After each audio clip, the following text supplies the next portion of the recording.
അതായത് ഇന്ത്യൻ രാഷ്ട്രീയത്തിൽ ഒരു പക്ഷേ ഈ കക്ഷി രാഷ്ട്രീയത്തിന് അതീതമായി ഒരു വിഷയത്തിൽ നമ്മളുടെ യുവജനങ്ങൾ സംഘടിതമായി സമരം ചെയ്ത് നേടിയെടുത്ത ഈ സമരത്തെ എത്ര അഭിനന്ദിച്ചാലും മതിയാകുന്നില്ല.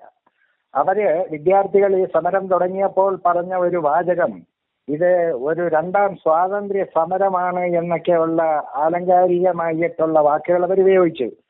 അക്ഷരാർത്ഥത്തിൽ ഈ ഭരണകർത്താക്കളുടെ പിടിവാശിയിൽ നിന്നും ഉള്ള ഒരു സ്വാതന്ത്ര്യം ഇവിടുത്തെ യുവജനങ്ങളും വിദ്യാർത്ഥികളും അല്ലെങ്കിൽ ഇന്ത്യയിലെ മൊത്തം ജനങ്ങൾക്കും കിട്ടിയ ഒരു സ്വാതന്ത്ര്യമായിട്ട് തന്നെയാണ് നമ്മൾ ഇത് കാണുന്നത്.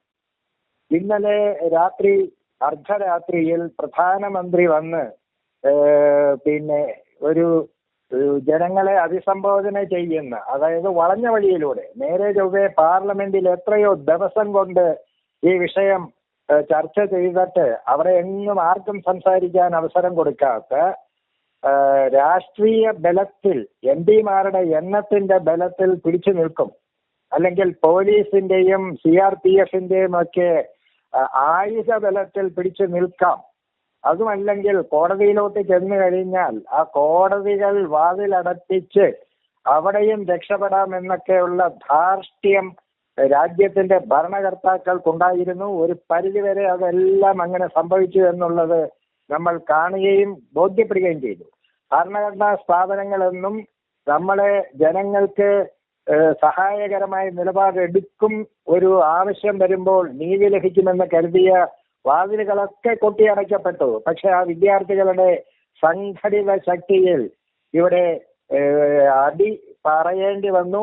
അതേപോലെ മാപ്പ് പറയുന്നതിന് തുല്യമാണ്. സത്യസന്ധമായി പറഞ്ഞാൽ ആ രാജി വെച്ചിട്ട് ഇത്രയും ദിവസം ഇതിനു വേണ്ടി ത്യാഗം സഹിച്ചവർക്ക് അവരോട് മാപ്പും കൂടി പറയണം. അപ്പോഴാണ് അതിനകത്ത് ഒരു ഔന്നത്യം ഉണ്ടാകുന്നത്. ഇവിടെ നോക്കൂ, ആ സമരം തുടങ്ങി വെച്ചത് നമ്മളുടെ ഈ പ്രവേശന പരീക്ഷയും നീറ്റും UGCയും CBSEയും ഒക്കെ, CBSEയുടെ വിഷയം വെളിയിൽ കൊണ്ടുവന്നത് ഒരന്വേഷണ ഏജൻസിയുമല്ല, +2 പഠിച്ച ഒരു വിദ്യാർത്ഥി സ്വന്തം നിലയിൽ ആധുനിക സൗകര്യങ്ങൾ ഡിജിറ്റൽ ആയിട്ടുള്ളതിലൂടെ ഈ ക്വസ്റ്റ്യൻ സെറ്റ് ചെയ്യുന്നത് എവിടെയായിരുന്നു, പ്രിന്റ് ചെയ്യുന്നത് എവിടെയായിരുന്നു, അതല്ലെങ്കിൽ ഇതിനെ മൂല്യനിർണയം വാല്യുവേഷന് കൊടുത്തത് ആരെയാണ് എന്നൊക്കെ അന്വേഷണാത്മക സ്വഭാവത്തിൽ പോയി കണ്ടുപിടിച്ചാണ് ഇതിനകത്തുള്ള സ്വന്തമായി താൻ എഴുതിയ പരീക്ഷയ്ക്ക് താൻ പ്രതീക്ഷിച്ച മാർക്കിന്റെ പകുതി പോലും കിട്ടിയില്ല എന്നുള്ള ഒരു സ്ഥലത്ത് നിന്ന് ഒരു വിദ്യാർത്ഥിയുടെ സത്യാന്വേഷണ പരീക്ഷണമാണ്, സത്യസന്ധമായി പറഞ്ഞാൽ ആ സത്യാന്വേഷണ പരീക്ഷണം, ആ വിദ്യാർത്ഥിയുടെ പരീക്ഷണമാണ് CBSEയിലെ വൻ തട്ടിപ്പ് പുറത്തു കൊണ്ടുവന്നത്.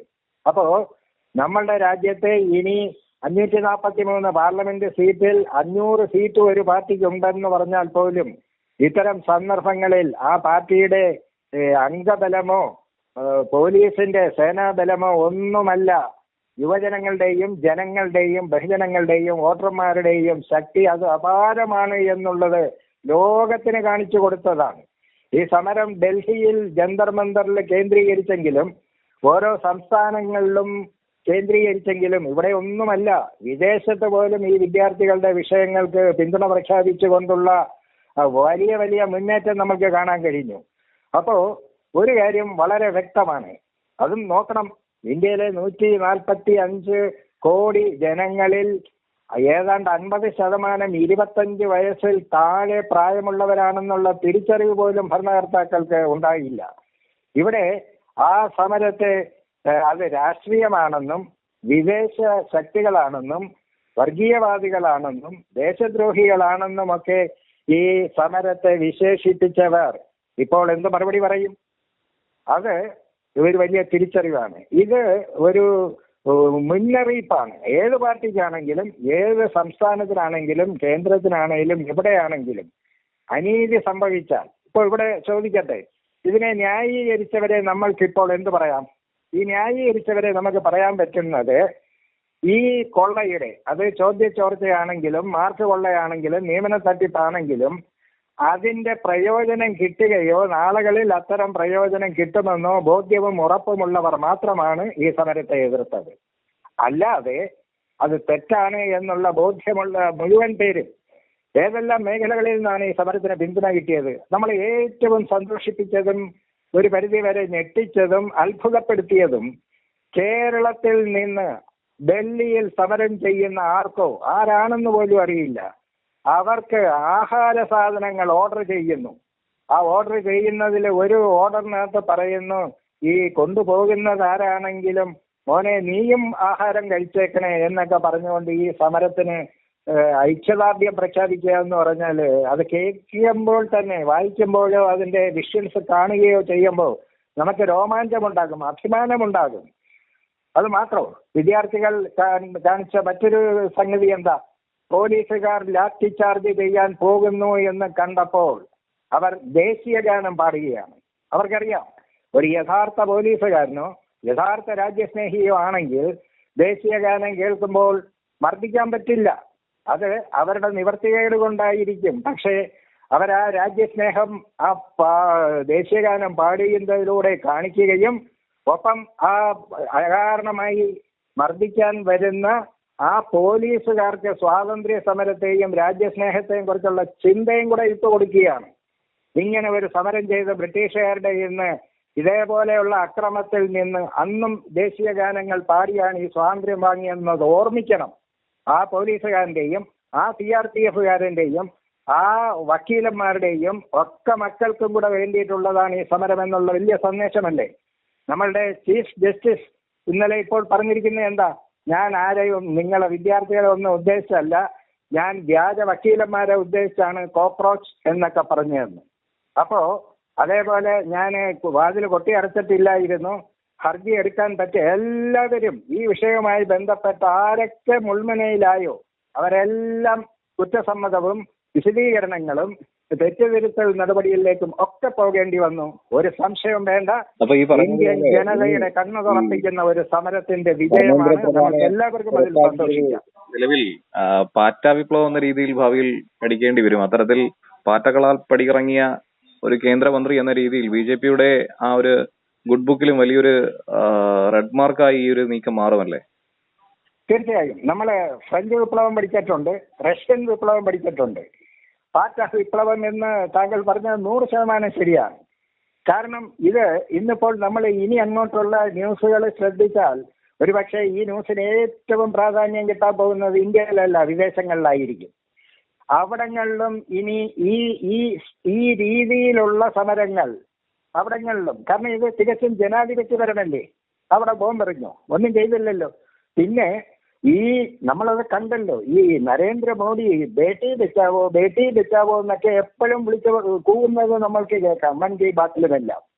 അവിടെ ഡ്യൂട്ടിയിലുണ്ടായിരുന്ന പോലീസുകാർ ചെയ്ത എന്താ, പെൺകുട്ടികളെ അവരെ അടിച്ച് അവര് പിന്തിരിഞ്ഞു പോകുമ്പോൾ അവരുടെ പിന്നിൽ നിന്ന് ലാത്തിക്ക് കുത്തിയിട്ട് അവരെ സന്തോഷിക്കുകയാണ്. എന്ത് സന്ദേശമാണ്? ഇതാണോ ബേട്ടി ബച്ചാവോ? പക്ഷെ ഞാൻ ഒരു കാര്യം പറയാം, ഒരു കുടുംബനാഥനായ, കുടുംബവും മക്കളും ഉള്ള ഒരു പ്രധാനമന്ത്രി ആയിരുന്നുവെങ്കിൽ ഒരുപക്ഷെ ഇത്രയും നടക്കുകയില്ല. ദൗർഭാഗ്യവശാൽ ഇപ്പോഴത്തെ ഇന്ത്യൻ പ്രധാനമന്ത്രിക്ക് കുടുംബവും മക്കളും ഇല്ലാത്തത് കൊണ്ടായിരിക്കാം കണ്ണിൽ ചോരയില്ലാതെ ഇവർ ഇത്രയും കാര്യങ്ങൾ ചെയ്തിട്ട് പാർലമെന്റ് ഒരാഴ്ച തുടർച്ചയായി സ്തംഭിച്ചിട്ട് ഒരക്ഷരം മിണ്ടാത്ത, സത്യസന്ധമായി ജനങ്ങളുടെ മുന്നിൽ തലയിൽ മുണ്ടിടാതെ വന്ന ഒരക്ഷരം മിണ്ടാത്ത, ഒരു പത്രസമ്മേളനം നടത്താതെ പാതിരാത്രിക്ക് ഈ പലരും നുഴഞ്ഞു കയറുന്നത് പോലെ വന്ന് ജനങ്ങളുടെ മുന്നിൽ സത്യസന്ധമായി പറഞ്ഞാൽ ഇപ്പോൾ നമ്മൾക്ക് പറയാൻ കഴിയുന്നത്, ഈ വിദ്യാഭ്യാസ ധർമ്മേന്ദ്ര പ്രധാനേക്കാൾ ആദ്യം രാജിവെക്കേണ്ടുന്നത് പ്രധാനമന്ത്രി നരേന്ദ്രമോദിയാണ്. ഇതിനെല്ലാം ഇടവരുത്തി ആ മന്ത്രിയെ ഇത്രയും നാൾ രാജിവെക്കാൻ പോലും പ്രേരിപ്പിക്കാതിരുന്ന പ്രധാനമന്ത്രി ധാർമ്മിക ഉത്തരവാദിത്വം ഏറ്റെടുത്തുകൊണ്ട് രാജിവെക്കണമെന്നുള്ള ആവശ്യമാണ് ശരിക്കും വെക്കേണ്ടത്. ഇവിടെ നോക്കൂ, ആ വിദ്യാർത്ഥി സമരത്തെ ആദ്യമൊന്നും രാഹുൽ ഗാന്ധിയോ കോൺഗ്രസോ ഒന്നും പോയി രാഷ്ട്രീയപരമായ സമരമാക്കാൻ അവർ ശ്രമിക്കില്ല. അതിപ്പോൾ മാത്രമല്ല, കർഷകരുടെ സമരം വന്നപ്പോഴും എത്രയോ ദിവസം കഴിഞ്ഞിട്ടാണ് പ്രതിപക്ഷ നേതാവ് എന്നുള്ള നിലയിൽ ആ സമരത്തിന് പിന്തുണ കൊടുത്തത്. അത് ജനാധിപത്യത്തിലെ കടമയാണ്. പ്രതിപക്ഷത്തിരിക്കുന്നവർ, അതിന്റെ ഉത്തരവാദിത്തപ്പെട്ടവർ നാട്ടിൽ ജനകീയ സമരങ്ങൾ നടക്കുമ്പോൾ ഞങ്ങൾ നിങ്ങൾക്കൊപ്പമുണ്ട് എന്നുള്ള ധാർമ്മികമായ പിന്തുണ കൊടുക്കുക മാത്രമാണ് രാഹുൽ ഗാന്ധി ചെയ്തത്. ഇസഡ് കാറ്റഗറിയിൽ നിൽക്കുന്ന ആ രാഹുൽ ഗാന്ധിയെ അതേപോലെയുള്ള പോലീസുകാർ വന്ന് ഇവർക്ക് എന്ത് ചെയ്യാൻ കഴിയും? ഇസഡ് കാറ്റഗറിയിൽ നിൽക്കുന്ന പ്രതിപക്ഷ നേതാവിനെയാണ് വഴിയിലിട്ട് വലിച്ചടിച്ച് മൂക്കിലൂടെ രക്തം വന്നത്. എന്നിട്ട് അദ്ദേഹം പറഞ്ഞ എന്താ, എന്നെ ചെയ്തതിനൊന്നും എനിക്ക് സങ്കടമില്ല, പക്ഷെ ഈ വിദ്യാർത്ഥികളെ മർദ്ദിച്ചതിൽ ഇതൊക്കെ ലോകം നാളുകളിൽ കൃത്യമായി വിധി എഴുതും, വിലയിരുത്തും, അഭിനന്ദിക്കും. അത് ഈ ഗവൺമെന്റിന്റെ കണ്ണു തുറപ്പിച്ചാൽ അത് രാജ്യത്തിന് ഗുണകരമായിരിക്കുമെന്നാണ് നമുക്ക് പറയാനുള്ളത്. ഏറ്റവും പുതിയ വാർത്തകളും വിശേഷങ്ങളും വിരൽ തുമ്പിലറിയാൻ സീ മലയാളം ന്യൂസ് എല്ലാ ഡിജിറ്റൽ പ്ലാറ്റ്ഫോമുകളിലും ലഭ്യം.